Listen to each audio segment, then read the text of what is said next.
في شهر الله لنا حديث مع الله. نحن الصغار حديث يحبه الله، إنه الدعاء.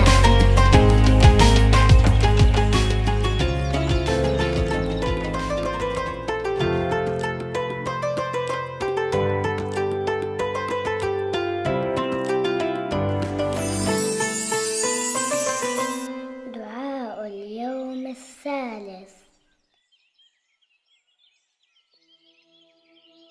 بسم الله الرحمن الرحيم. اللهم صل على محمد وآل محمد.